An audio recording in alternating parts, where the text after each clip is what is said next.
Bonjour, aujourd'hui mon histoire s'intitule « Le courage de rendre témoignage ».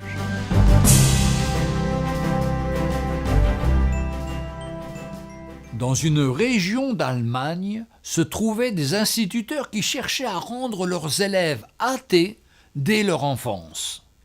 L'un d'eux força un jour toute la classe à écrire 100 fois « Il n'y a pas de Dieu ». Les enfants obéirent, à l'exception d'une fillette de 10 ans, Anna. Anna avait des parents chrétiens et était elle-même convertie, connaissant la parole de Dieu. Elle eut le courage d'écrire 100 fois « Il y a un Dieu ». Cela ne manqua pas d'irriter son maître, qui menaça de la battre en lui disant « Demain, tu m'écriras 200 fois « Il n'y a pas de Dieu ». Arrivée à la maison, la pauvre petite raconta tout à sa mère en pleurant. Le courage commençait à lui manquer.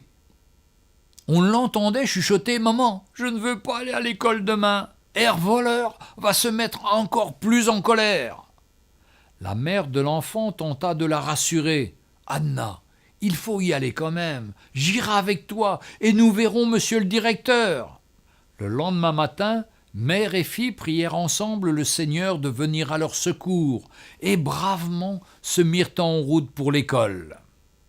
Elles arrivèrent très en avance et demandèrent à parler au directeur, priant pour qu'il ne soit pas un ennemi de Dieu. La maman d'Anna expliqua pourquoi elle était venue. La réponse du directeur fut si extraordinaire qu'Anna et sa mère furent saisies d'horreur.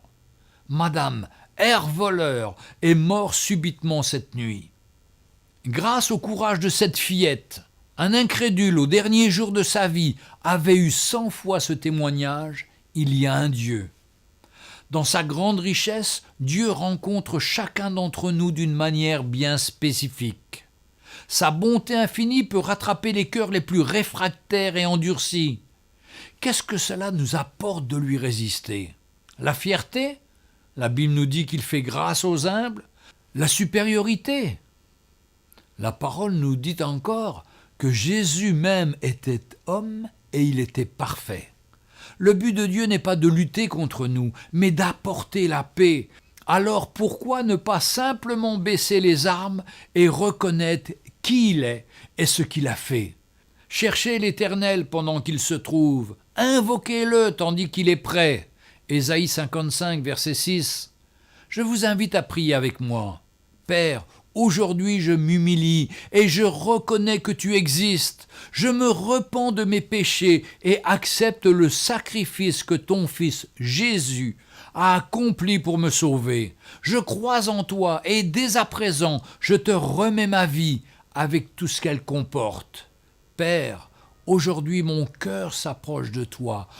Je veux être en paix avec toi. Merci Seigneur, viens à mon secours. Amen. Retrouvez Un jour une histoire sur www.365histoire.com.